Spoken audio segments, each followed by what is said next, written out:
자, 오늘부터는 마가복음 강해로 다시 돌아왔습니다. 연말 연초를 좀 지나고 이제 마가복음을 이제 올해 마무리를 또 지으려고 그럽니다. 자, 예수님이 이제 십자가를 앞둔 시점에 겟세마네 동산에 오르셨습니다. 제자들과 함께. 마지막 아마 제자들과의 여행이 되겠죠. 마지막 동행의 장면입니다. 오늘 이 본문 가지고 다음 줄과 두 번에 걸쳐서 살펴보려고 합니다. 자, 십자가를 앞두고 예수님이 기도의 동산, 평소에 늘 드나드셨던 겟세마네 동산에 오르셨습니다. 십자가라고 하는 거대한 사건을 앞두고 주님이 취하신 것은 기도였습니다. 육체를 입고 계신 그리스도에게 있어서 십자가 사건은 만만한 사건이 아닙니다. 우리는 흔히 예수님이시니까, 하나님의 아들이시니까 그렇게 무덤덤하게 담담하게 십자가를 맞이했을 것이라고도 생각할 수도 있지만, 육체를 입고 오신 그리스도에게서 십자가 사건은 결코 만만한 게 아니었습니다. 매우 위협적인 것이었죠. 36절을 오늘 보면 이르시되 아빠 아버지여, 아버지께는 모든 것이 가능하오니 이 잔을 내게서 옮기시옵소서. 그러나 나의 원대로 마시옵고 아버지의 원대로 하옵소서 하고 하시고 그랬습니다. 참 위대한 기도입니다. 이 36절 한 구절이 위대한 기도예요. 이 잔을 내게서 옮기시옵소서 그랬습니다. 이 잔을, 컵이죠. 잔입니다. 자, 이 잔은 무슨 잔입니까? 저주의 잔입니다. 하나님의 진노를 쏟아부으신 잔, 심판의 잔이기도 합니다. 그런데 이 잔은 죄인이 마셔야 할 잔이죠. 그런데 예수님 앞에 그 잔이 지금 놓여 있는 것입니다. 그 앞에서 예수님이 멈칫하시고 계신 거죠. 멈칫. 왜냐하면 거기에 온 인류의 죄에 대한 대가를 쏟아 부으시는 그 저주를 주님이 당하셔야 했기 때문입니다. 특별히 어둠의 권세자들이 예수를 죽이기 위해 총공세를 퍼붓고 있습니다. 십자가 사건은, 이 형벌은 인간이 당할 수 있는 가장 가혹한 형벌이에요. 특별히 이것은 육체적인 고통은 말할 것도 없고 가장 길게 고통을 겪으면서 죽어가게 하는 잔인한 형벌이에요. 육체적인 고통은 말할 것도 없어요. 정신적인 고통을 동반한 것입니다. 그리스도가 이 십자가 앞에서 당하시는 그 고통은 육체적인 고통을 훨씬 뛰어넘는 것입니다. 가끔 어떤 분은 마취 없이 척추 수술을 하셨는데 예수님의 고통에 동참하고 싶었다는 얘기를 간증을 하시는 분을 들었습니다. 그 보통 일이 아니죠. 마취를 안 하시고 척추 수술을 하셨으니까. 그러나 그 마음은 가상하지만 예수 그리스도의 고통에 동참하는 것은 불가능합니다. 죄 없으신 하나님의 아들이 겪으신 고통은 인간의 상상을 훨씬 넘어서는 것이죠. 자, 우리는 이 겟세마네 동산에서 그리스도가 십자가로 가시는 그 과정의 그 고뇌를 오늘 우리가 보게 됩니다. 여기에는 큰 고통, 그 정신적 고통, 또 육체적인 고통, 영적인 고통, 오늘 또 아빠 아버지요 그랬는데 아버지로부터 거절받는, 버림을 받는 사건, 인류의 유일한 사건이에요. 여기는 고통이라고 하는 큰 과제가 하나 있는 것입니다. 여러분, 기독교의 중심부에는 이 십자가의 고통이 이렇게 놓여 있습니다. 중심부에 그게 있습니다. 이 말은 기독교는 결코 가볍지 않다는 겁니다. 가볍지 않다. 이유는 십자가 때문입니다. 이 십자가는 고통에, 인간이 겪고 있는 모든 고통에 깊숙한 곳까지 다 들어갈 수 있게 하는 것이 이 십자가입니다. 여러분, 죄 많은 세상에 살아가는 인간은 고난의 문제를, 고통의 문제를 피할 길이 없습니다. 그래서 고난은 추상적이지 않습니다. 우리는 고통하면 와닿습니다. 왜? 일상에서 우리가 마주치는, 살아가면서 경험하는 실제이기 때문에. 고난을 다루지 않고 인생을 말할 수가 없습니다. 그런데 우리에게 밀려오는 이 고난은 해석이 어렵다는 겁니다. 불가해하다. 고통은 다면체라고 그래요. 어떤 한 면만이 아니에요. 너무도 면이 달라.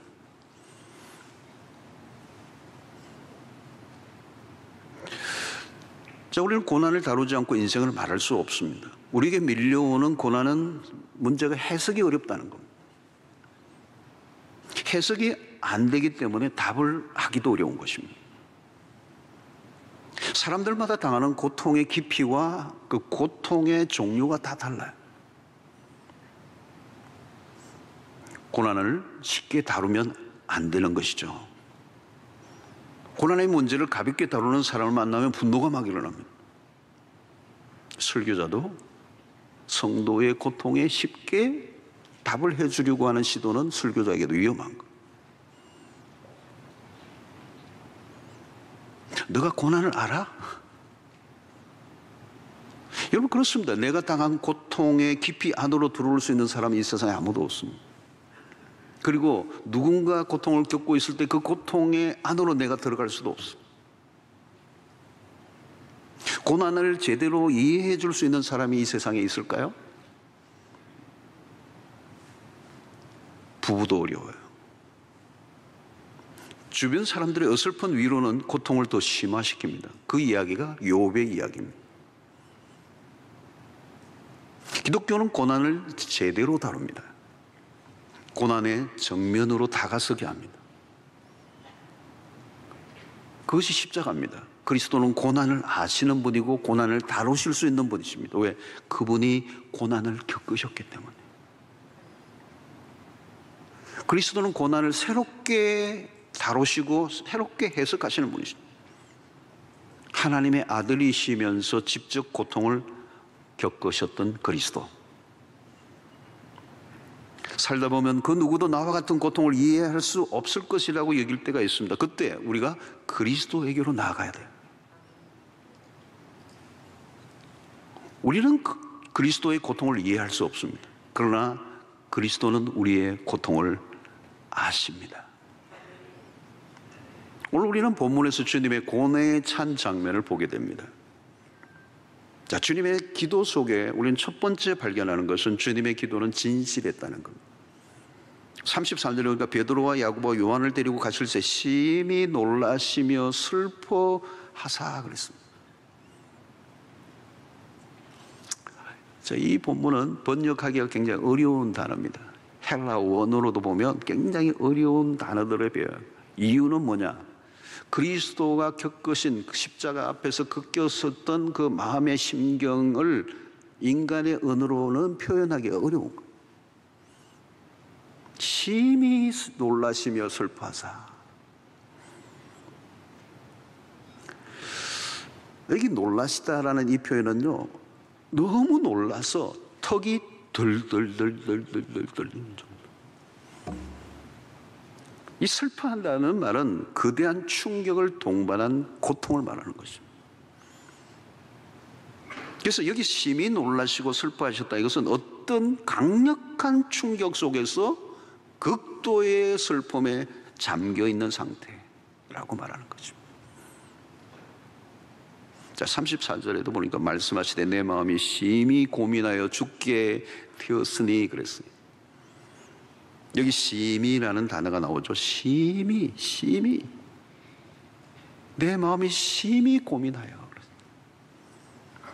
그러니까 이것은 이미 죽음과 같은 고통을 맛보고 있는 겁니다.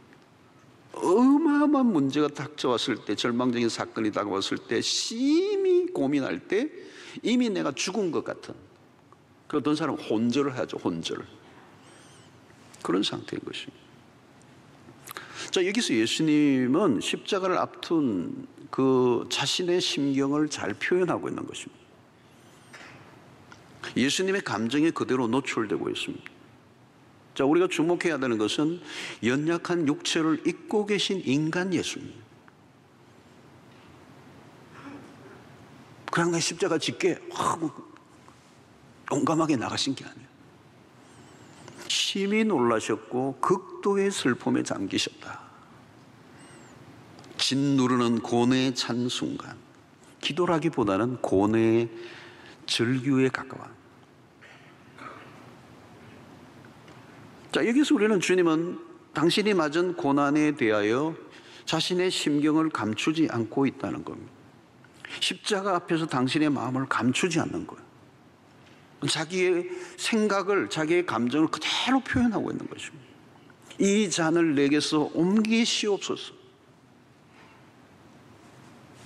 솔직한 표현이죠, 여러분. 예수님이 바라고 싶은 것이죠. 피하고 싶었어요. 이 십자가를 피하고 싶었어요. 하나님, 십자가를 통하지 않고 구원의 길을 얻게 할 수 있는 것은 없습니까? 가능하다면 이 고통을 지나가게 하시옵소서. 여러분, 기도 안에 예수님의 진실한 마음이 들어있습니다. 여기에 예수님으로부터 배우는 기도의 레슨이 있어요. 기도는 마음에 있는 것을 있는 그대로 토해내는 것이다. 여러분, 시편의 기자들의 시편을 읽어보면 그 기도문들 보면 굉장히 사실적이고 직설적이고 포장되지 않고 자신의 있는 생각을 노골적으로 표현합니다. 이런 시편을 읽어보시면. 시편 15절 이런 말씀. 악이 내 팔을 꺾으소서.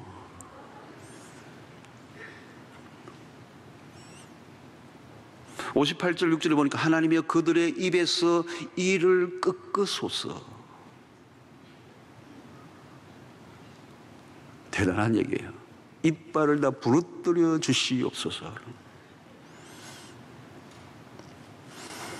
여과 가정이 전혀 없이 쏟아져 나옵니다. 심할 정도로 거칠게 표현합니다. 울분을 토해냅니다.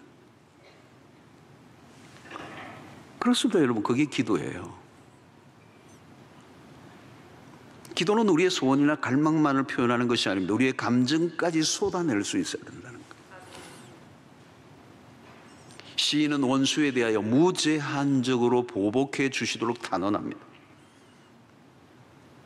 여러분, 기도가 응답되느냐 안 되느냐의 문제가 아니고 기도에 있어서 우리의 마음을 충분히 하나님 앞에 드러내는 일이 중요하다. 그래서 시편을 통하여 하나님은 우리의 어떤 것이라도 다 받아들여 주시는 분이심을 알려주고 있는 것입니다. 어떤 사람은 자신의 진심을 드러내지 않아요. 포장된 기도를 하는 거다. 아주 그럴듯한 기도. 자신의 감정을 드러내지 않고 자기의 감정을 감추어요. 같은 사랑방 안에서도 기도의 제목을 나누는데 자신의 속마음을 전혀 안 털어놓는 사람이 있어요. 집에서는 난리가 났는데 기도 제목을 나눌 때는 그냥 다 건강하게 해주시고 이런.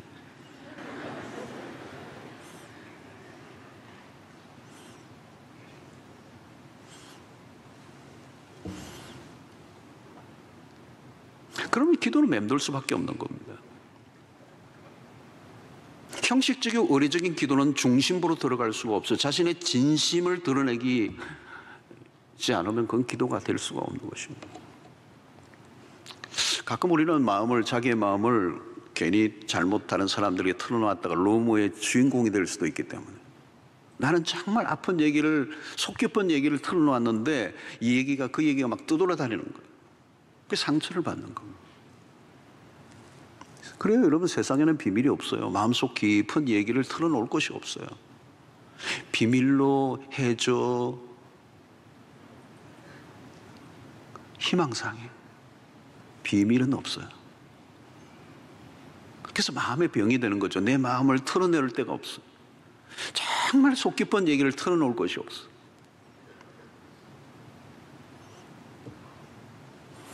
그러나 여러분, 우리가 하나님 앞에 나갈 때는 우리의 외투를 벗어야 돼요.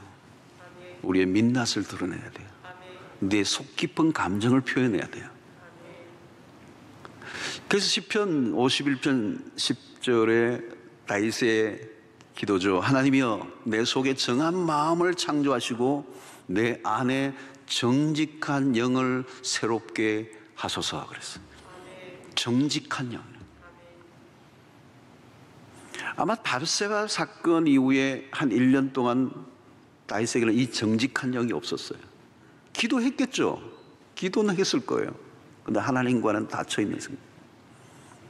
형식만 남은 기도는 기도가 아닙니다. 바리새인들의 기도가 왜 문제가 되죠? 그들의 기도는 진실하지 않았어요. 기도의 내용이 심하게 가공되어 있다는 가공.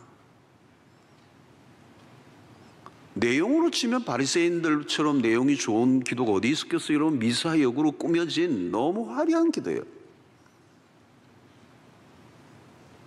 근데 포장된 기도예요. 기도는 마음, 영혼 깊숙한 곳을 드러내는 것입니다. 진실한 만큼 하나님과 교제가 일어나. 힘들다면 힘들다고 얘기하셔야 돼요. 남편이 밉다면 밉다고 얘기하세요. 아내가 마음에 안 들면 마음에 안 들어 죽겠다. 어떤 분은 진짜 새벽에 나와가지고 또락또락 그렇게 기도하시다고, 지난밤 마누라와 딸이 저를 너무 힘들게 했습니다. 어느 날 제가 기도하는데 그러다고, 우리 교회 말고 제 옛날에 있을 때 그분 기도 들으면 재밌어요. 막 지난날 일어났던 게 다 일어나요. 누가 남편 몰래 밍크 그 옷 사입은 그 얘기도 다 나오고요. 하나님 앞에서 훌륭해 보이려고 하지 말라는 거예요. 하나님 앞에서 자존심 세우지 말라는 거예요. 지금 예수님이 이 잔을 내게서 옮기시옵소서. 이 진실한 기도예요. 여러분, 하나님은 우리의 모든 이야기, 모든 마음, 모든 기도를 들어주실 준비가 돼 있어요. 물론 응답은 하나님이 알아서 하세요. 꺾어서서 한다고 꺾으시는 분은 아니에요. 끄소서 막 소리를 지르다가 어느 날 그 기도가 깊어지면 어때요? 아버지, 아까 내가 정신을 못 차리고 그 소리를 했습니다.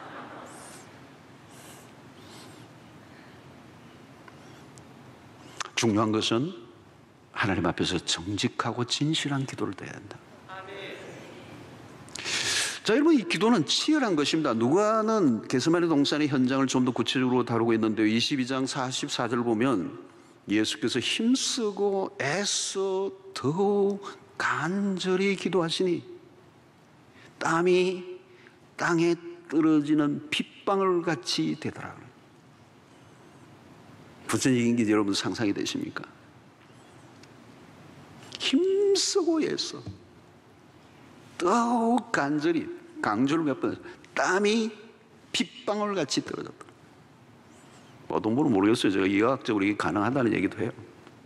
너무 강력하면 진짜 막 땀방울에서 그냥 피가 터져 나오는 것 같아요. 자, 기도의 자리는 뭐예요, 여러분? 영적 전투의 최전선입니다. 기도의 자리에서 승부가 나는 거죠. 예수님은 3번이나 동일한 기도를 드렸어요. 한 번으로 끝나지 않아요, 이 기도를. 3번. 힘써 애써 간절하게 정말 땀방울이 핏방울 되는 것 같은 기도를 3번이나 하시는 거예요. 어떤 사람은 말을 반복하는 걸 중원부원 기도라고 하는데 주님이 중원부원 하신 건 아니죠. 중원부원이라는 것은 의미 없이 뜻없이 그냥 늘어뜨리는 걸 중원부원이라 하지, 주님은 지금 사투를 벌이며 온 힘을 다하여 드리는 이 기도는 중원부원이라고 할 수가 없죠. 사도 바울에게도 유사한 모습을 볼 수 있습니다. 자신의 몸에 찌르는 가시를 제거해달라고 3번이나 간절하게 기도했다고 그래요. 치열한 기도입니다. 바울에게 이 육체에 찌르는 가시는 자신의 사역을 감당하는 데 지장이 줄 정도였습니다. 그러니까 하나님 앞에 간절하게 3번이나 간구했는데 이 기도도 치열한 기도예요.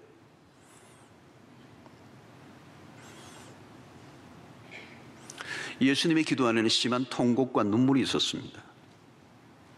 통곡하는 기도, 눈물의 기도. 히브리서 5장 7절을 보면 그는 육체에 계실 때 자기를 죽음에서 능히 구원하실 이에게 심한 통곡과 눈물로 간구와 소원을 올렸고 그의 경건하심으로 말미암아 들으심을 얻었느니라. 적당한 기도가 아니고 생명을 건 기도였습니다. 주님은 당신 앞에 고통을 기도로 풀어내신 거죠. 기도 외에는 다른 길이 없으니까.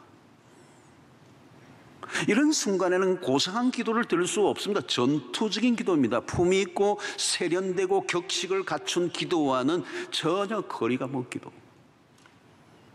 가장 절망적인 사건 앞에 인간이 할 수 있는 것은 기도입니다. 사람들은 평소에 고상한 기도로 끝맺을 때가 있습니다. 별로 아쉬운 것이 없을 때는 그렇게 할 수 있습니다. 커피잔 놓고 편안하게 소파에 앉아서 하품도 몇 번 해가면서 다리 꼬아가지고. 그러나 여러분, 여기에 주님의 기도는 그런 기도가 아니에요. 피가 뒤섞일 정도, 땀방울이 그냥 범벅이 되는, 절규하는, 하나님께 울부짖는, 통곡할 수밖에 없는, 소리를 지를 수밖에 없는. 어떤 사람은 거예요. 뭐 그렇게 소리를 지르면서 기도하냐고. 아직 경험을 못 해봐서.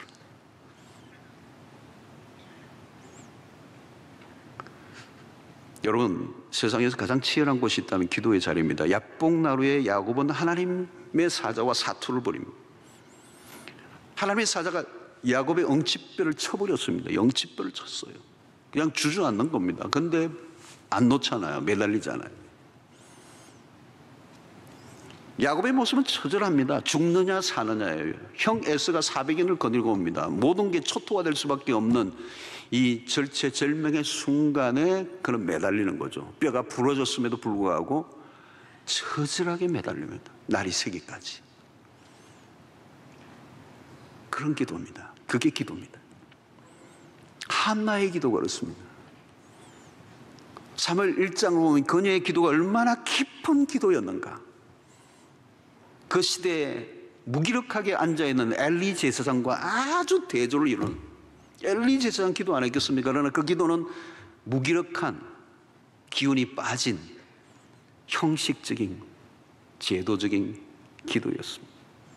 그러나 한나, 그 시대의 부림을 안고 하나님 앞에 절규하는데 그것은 영혼의 밑바닥, 가장 밑바닥에서부터 토해내는 기도였어요. 엘리가 나중에 보니까 너 술 취했나 그랬어요. 영적으로 분별력이 없는 제사장은 기도하는 모습을 술 취한 것으로 본 거예요. 얼마나 강력하게 기도했던지 막 마치 술 취한 것 같이. 신약의 수로보니게 여인의 기도도 치열합니다. 딸의 문제를 해결하기 위한 엄마의 기도는 의례적인 기도가 될 수가 없어. 사느냐 죽느냐, 딸이 사느냐 죽느냐, 이 엄마의 모성에 하나님 앞에 부르짖죠.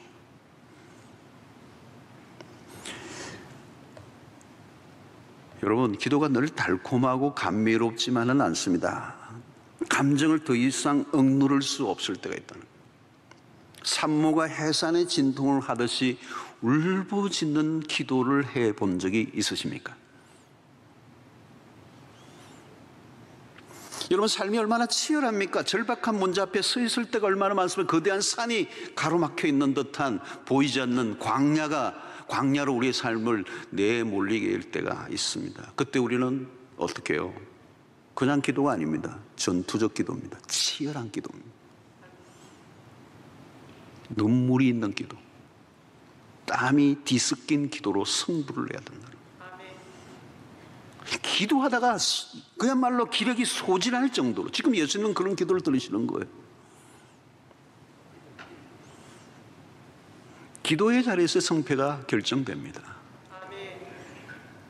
그런데 제자들은 어때요? 깊이 잠들어 있습니다. 예수님의 모습과 너무도 대조적이에요. 예수님은 겟세마네 동산에서 기도로 사투를 벌리며 마침 승리의 길로 가죠. 그러나 제자들은 실패의 길을 걷습니다. 땀과 눈물이 섞인 기도는 위력이 있어요. 치열함이 없는 기도는 기도가 아닐지도 모릅니다. 사랑하는 성도 여러분, 여러분들의 기도의 자리를 한번 점검해 보시기를 바랍니다. 미지근한 기도, 뜨뜻미지근한 기도, 눈물이 말라버린 기도, 애절함이 없는 기도, 치열함이 없는 기도, 몸이 건조한 기도. 그렇다면 영혼이 잠들어 있거나 죽어 있을 가능성이 많습니다. 현재의 기도의 자리에서 나의 기도의 태도가 내 삶을 결정하고 내 영혼의 상태를 그대로 노출하는 것이고, 그것에서 이미 미래가 결정되어 있습니다. 깨어있는, 눈물이 있는, 치열한, 부러지는 기도가 있게 되기를 축원합니다. 자, 예수님의 기도는 오늘 36절에서 클라이막스로 가는데요, 이르시되 아빠 아버지여, 아버지께는 모든 것이 가능하노니 그랬어요. 지금 예수님은 하나님 아버지의 능력을 의지합니다. 하나님, 당신은 모든 게 가능합니다. 능치 못할 일이 없습니다.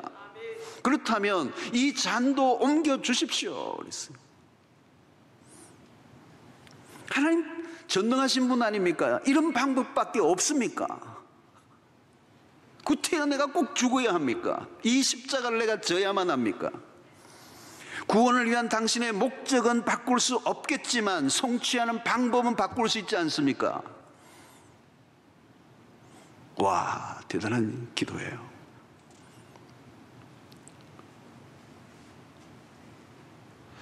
할만하시거든 이 잔을 내게서 옮기시옵소서. 할만하시거든 이 잔을 내게서 옮기십시오. 할만하시거든 옮겨주십시오. 여러분, 이 기도가 점점 바뀌기 시작합니다. 나의 원대로 마옵시고 아버지의 원대로 되기를 원하나이다. 아멘. 여러분, 이것은 체념이 아닙니다. 체념의 기도가 아닙니다. 아버지의 뜻에 완전한 복종입니다. 예수님은 겟세마네 동산에서 최고의 기도의 최고봉으로 우리를 안내하세요. 기도는 나의 원함을 관철하는 것이 아닙니다. 우리는 기도를 나의 목적을 이루는 도구로 생각할 때가 많습니다. 물론 하나님 우리의 기도를 들어주시기를 기뻐하십니다. 그러나 그것은 기도의 출발일 뿐입니다. 한 걸음 더 나가야 돼요. 하나님은 알라딘의 램프의 요정 지니와 같은 존재로 여겨서는 안 돼요. 지니야, 소원을 들어줄래? 만약 우리가 부르면 언제든지 나타나 나의 소원을 들어주는 신을 찾는다면 무당 종교와 다를 바가 없습니다. 무당에게 굿을 부탁하는 이유가 뭘까요? 나의 소원을 들어달라는 거예요. 무슨 거기에는 고상한 하늘의 뜻이나 이웃사랑의 개념이 전혀 없어요. 오직 내 소원만 들어주면 돼. 여러분, 예수님의 기도를 통해 우리가 배워야 할 기도는 다릅니다. 나의 원함이 성취되고 응답받는 것이 아니라 나의 뜻이 꺾이고 아버지의 뜻 앞에 복종하는 기도. 이게 주님의 기도의 모델입니다. 히브리서 5장 8절로 9절에 보면 그가 아들이시면서도 받으신 고난으로 순종함을 배워서 온전하게 되으셨죠. 자기에게 순종하는 모든 자에게 영원한 구원의 근원이 되시고 있습니다. 주님은 완전한 복종을 보여주십니다. 주님은 아버지가 주신 잔을 외면하지 않아요. 그러나 나의 원대로 마옵시고 아버지의 원대로 하옵소서. 사실 여러분, 이 기도는 예수님 생애 전체를 보여주는 것입니다. 예수님은 그동안 그렇게 사셨습니다. 당신의 뜻을 따라 상계하라, 아버지의 뜻을 따라 사신 분. 산상수훈의 삶이 그렇습니다. 십자가가 뭘까요? 자기 부정, 나의 길이 아니라 아버지의 길. 제자의 길을 걷는 사람이라면 겟세마네 동산의 주님의 기도를 우리는 배워야 합니다. 아버지의 뜻 앞에서 우리의 선택은 하나만 있습니다. 순종입니다. 하나님의 뜻이 분명하다면 타협의 여지가 없어요. 우리의 소원보다 아버지의 소원이 훨씬 더 크고 완전하기 때문입니다. 예수는 이미 하나님의 뜻을 알고 계셨습니다. 그럼에도 반복해서 같은 기도를 드리신 이유는 뭘까요? 전능한 신으로 십자가에 매달리는 게 아니에요. 연약한 인간의 몸으로 그 자리에 나아가셨기 때문에 그 십자가가 얼마나 치열한 전쟁인가를 보여주고 있는 것입니다. 결코 간단하지 않다는 거예요. 극도의 압박감을 받으며 나의 원과 아버지의 원 사이에서 그런 힘든 과정을 거치고 있는 것이 세 번의 기도를 통해 우리가 알려주고 있는 것입니다. 성도 여러분, 나의 원함을 끊고 아버지의 원하심으로 넘어가는 이 길이 얼마나 어렵고 험한 길인가요?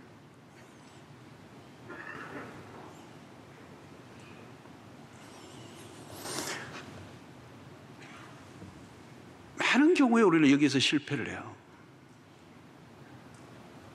몸부림을 치는 겁니다. 몸부림을 치는 거예요. 나의 소원, 나의 소원에서 아버지의 손으로 넘어가는 게 이게 얼마나 어려운지, 이게 거대한 장벽이에요. 우리의 이 소원이 쉽게 지워지지 않아요. 일평생의 작업이에요. 여러분, 우리의 기도는 종종 막힐 때가 있습니다. 우리의 기도가 하나님의 뜻 앞에 멈춰 서야 합니다. 자주 우리의 기도는 브레이크가 걸려야 돼요. 만약 우리의 기도가 막히지 않고 구하는 대로 다 이루어진다면 어떤 일이 벌어질까요? 하나님과 우리의 사이의 위치가 바뀌어버립니다.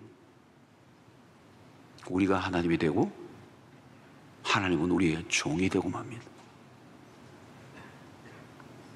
기도가 마술이 되지 않으려면 우리의 기도가 종종 막혀야 돼요. 응답이 거부될 때가 있어야 된다는 거예요. 우리의 기도대로 이루어지지 않아야 정상이라. 그런 면에서 가장 위대한 기도는 복종입니다. 구한대로 이루어지는 것보다 이루어지지 않음으로 하나님의 역사들이 더 많이 일어날 때가 많아요. 여러분, 우리의 구하는 대로 다 이루어지면 안 됩니다. 기도의 응답으로 감사할 때가 있지만, 그러나 이루어지지 않음으로 인하여 우리의 신앙이 자라가는 경험을 할 때가 더 많아요. 성도 여러분, 복종의 기도는 모든 것을 하나님께 맡기는 것입니다. 우리의 최종적인 선택은 하나님의 뜻에 모든 것을 내어 맡기는 것. 우리는 기도에서 효력을 강조합니다. 기도한 만큼 얻어야 할 것이 있어야 한다고 생각합니다. 투자 대비 얻은 소득이 중요한 세상에서 우리는 살아가고 있습니다. 내가 기도를 위해 드린 시간이 얼마인데 하나님 응답 안 해주시겠습니까? 우리는 항상 기도를 통해서 얻은 것이 무엇인가를 계산합니다. 그것은 기도를 잘못 이해한 것입니다. 기도는 그것보다 훨씬 더 높은 차원이 있습니다. 기도의 세계는 끝이 없어요. 기도를 통해 우리가 무엇을 얻었냐보다 무엇을 배웠느냐가 더 중요합니다. 기도는 하나님을 알아가는 과정이에요. 하나님을 알아갈수록 하나님의 뜻을 알게 되고 그 하나님의 뜻을 알게 될 때 우리는 온전히 순종할 수 있게 되는 것입니다. 왜? 그 뜻이 우리에게 훨씬 더 유익하다는 것을 알기 때문에. 한국교회는 기도에 열심히 해요. 열심히 기도하는 것까지는 합니다. 한국교회만큼 기도를 열심히 하는 세계교회에서 어디에도 없습니다. 자, 그런데 왜 그 열심히 기도하는지에 대해서 분명하지가 않아요. 기도는 불인데, 뜨거운데 기도의 방향이 확실하지 않을 때가 많아요. 그 기도를 자세히 들어보면 기도 안에 동기가 좀 불순해. 그 안에 뭔가 이기적인 욕망이 들어있어요. 여러분, 그런 잘못된 동기로 아무리 열심히 불같이 기도해도요, 그건 오히려 더 위험한 것입니다. 열심히 기도하는 것보다 더 중요한 것은 바른 기도입니다. 하나님 우리에게 응답하시는 것만 기도가 아닙니다. 우리가 하나님께 응답하는 기도로 변해가는 것. 유진 피터스는 그런 얘기했죠. 응답하는 기도라는 표현을 써요. 우리는 하나님이 우리에게 응답하는 것만 생각하는데 진정한 기도는 우리가 하나님께 응답하는 것이다. 땅의 문제에서 하늘의 문제로 발전되어져 가야 됩니다. 우리의 고통이 제거되는 것도 좋지만 더 중요한 것은 우리의 고통을 통하여 하나님의 뜻이 이루어지는 것. 진짜 응답은 뭘까요? 하나님의 뜻이 이루어지는 것. 여러분, 우리가 주기도문을 통해서 날마다 하는 기도가 뭐예요? 뜻이 하늘에서 이룬 것 같이 땅에서도 이루어지라 라고 합니다. 하나님의 원하심을 받아들이는 것, 아버지의 원대로, 그 말은 뭘까요? 예수님은 십자가의 죽음을 받아들이시는 것. 하나님이 자신에게 내릴 그 진노를 받아들이겠다는 얘기예요. 나의 원대로 마옵시고, 예수님은 자신이 살 권리도 희망도 의지도 내려놓으셨어요. 구원의 역사가 이루어지기 위한 아들의 선택은 참으로 놀랍기 거지없습니다. 아들은 아버지의 뜻에 모든 것을 맡깁니다. 완전한 복종, 바로 여기에 하나님의 역사가 이루어지는 지점이에요. 창세기 22장에 아브라함이 아들을 번제단 위에 올려놓습니다. 이삭은 아버지 앞에 완전한 복종을 보여주죠. 여러분, 그 당시에 창세기 22장 정도면 이삭이 티네이저를 통과하고 있는 그런 나이에요. 아브라함은 벌써 나이가 완전 노인이죠. 번제단 위에 올려놓으려고 할 때 그냥 순순히 아들 이삭은 번제단 위에 올려지는 거예요. 웬만하면 아빠 왜 이러시는 거예요? 이러면 아브라함 완전히 큰일 나야죠. 그대로 순종하는 아들, 그리스도를 예표하는 것이죠. 그때 하나님이 이삭을 위하여 숫양을 준비해 놓으셨습니다. 여호와 이레.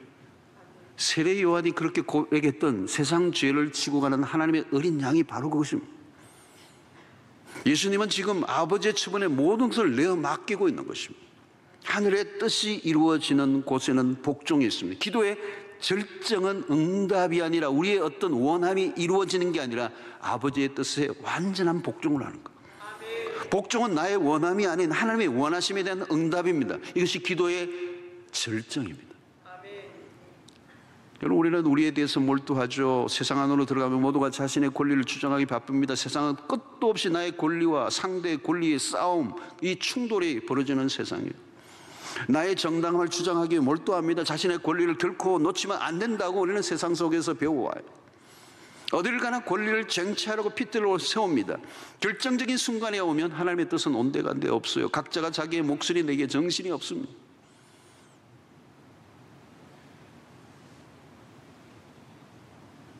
여러분, 세상은 갈등과 분쟁이 많고 요란한 이유가 바로 여기에 있습니다. 이기심으로 똘똘 뭉쳐진 세상 안에서는 하나님의 뜻은 아득한 것입니다.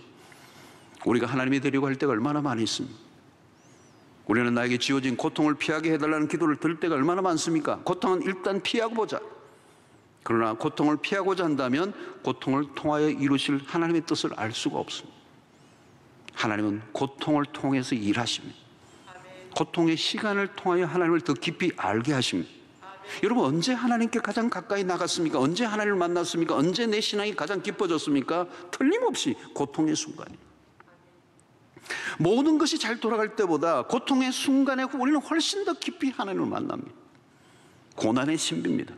고난의 신비. 고난은 우리의 머리로는 이해하기 어려운 일들을 만들어내는 것입니다. 고난은 이해가 안 될 때가 있지만 그 안에 하나님의 뜻이 있습니다. 그래서 고통에는 뜻이 있다고 말씀하는 거죠.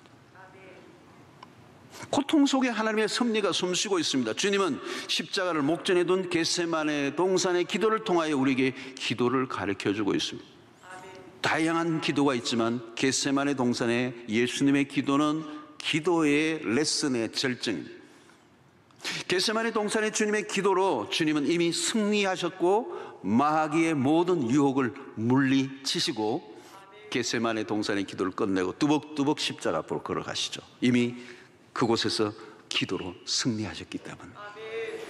겟세마네 동산에서 예수님으로부터 기도의 모범을 우리가 배웁니다. 오늘 그분의 기도는 진실한 기도였습니다. 그리고 치열한 기도였습니다. 완전한 복종의 기도였습니다. 주님이 제자들과 마지막 밤을 지내며 보여주신 모습은 기도였어요. 그러나 아쉽게도 제자들은 기도의 레슨을 받지 못합니다. 결국 처절한 실패를 경험합니다.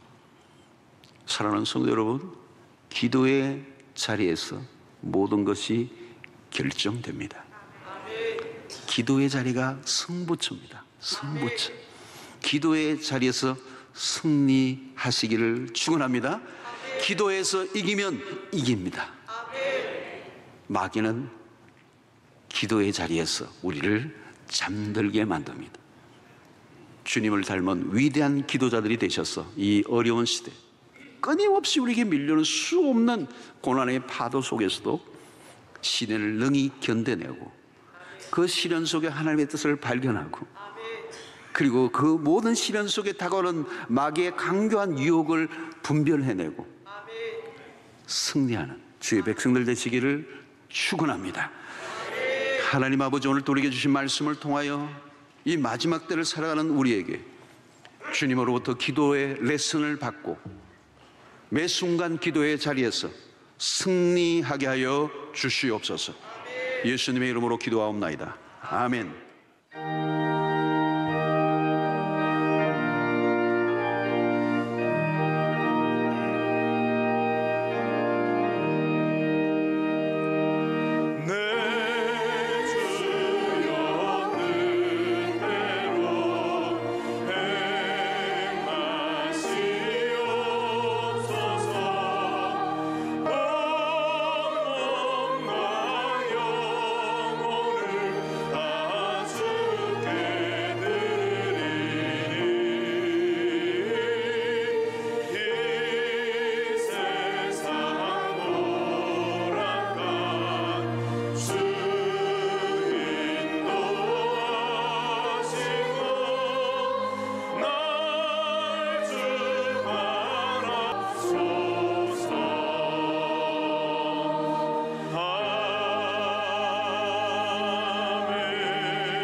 이 시간에 귀한 물질을 구비하여 주의 손에 올려드립니다. 하나님 나라와 복음을 위해서 귀하게 쓰여지게 하시고 드린 손길들을 기억하사 우리의 모든 생업에 복을 주시며 흘러 넘치게 하사 나누고 베풀고 하나 드리고도 남는 그런 은혜의 역사가 있게 하여 주시옵소서. 세상에 요동치지만 변함없는 우리 주님을 바라보게 하시고 우리가 언제나 그랬던 것처럼 우리의 삶의 모든 생사는 주의 손에 있음을 믿고 주만 의지하고 사는 저희들 되게 해 주시옵소서. 하나님, 오늘도 우리의 가정과 또 자녀들의 문제, 직장, 사업, 진로, 결혼, 취업, 인생의 미래까지 주님의 손에 올려드립니다. 많은 것들이 우리를 염려하게 하고 두렵게 하지만 하나님의 때에 하나님의 방법으로 이루실 하나님의 역사를 기대하고 믿음으로 주님에게 초점을 맞춰 살아가는 주의 백성들이 되게 하여 주시옵소서. 염려 근심 다 주께 맡기게 하여 주시고 주님 우리에게 주시는 평안을 누리며 사는 저희들 되게 하여 주옵소서. 병중에 있는 성도들을 기억해 주시고 육체 질병, 정신적 질병까지도 다루셔서 하나님의 선을 이루실 것을 믿고 결코 절망하지 않고 믿음으로 맞서 승리하는 주의 백성들 되게 하여 주옵소서. 오늘도 점남 백성들을 축복하시고 예수를 믿고 하나님의 자녀로 또 몸된 공동체의 귀한 일꾼으로 하나님 나라의 일꾼으로 세워져 갈 수 있도록 인도해 주시옵소서. 하나님 아버지, 또 오늘 교회를 위해 수고하는 일꾼들 많습니다. 힘주시고 기쁨으로 잘 감당하게 하여 주옵소서. 흩어져 있는 백성을 군대로 유학으로 출장하러 어디에 있든지 주께서 임마누엘로 함께하여 주옵소서. 이 명절에 하나님 더 외롭고 또 소외되고 연약한 이웃들이 있습니다. 불쌍히 여겨주시고 위로하여 주시고 또 없는 손길들을 붙여 주시옵소서. 모든 것 우리의 삶에 주의 손에 올려드리었고 또 명절에 오고 가는 모든 발걸음까지 운전대까지 주님께서 지켜주시고 안전케 해주시기를 소원하오며 예수님의 이름으로 기도하옵나이다. 아멘. 이제는 우리 주 예수 그리스도의 놀라우신 은혜와 하나님의 크신 사랑과 성령의 교통하심이 이제 우리의 기도의 자리에서 주님의 기도를 배워 영적 전쟁에 승리하며 우리에게 주신 사명의 길을 끝까지 달려가기로 결단하고 돌아가는 주의 백성들 머리 위에 지금부터 영원토록 함께 있을지어다. 아멘.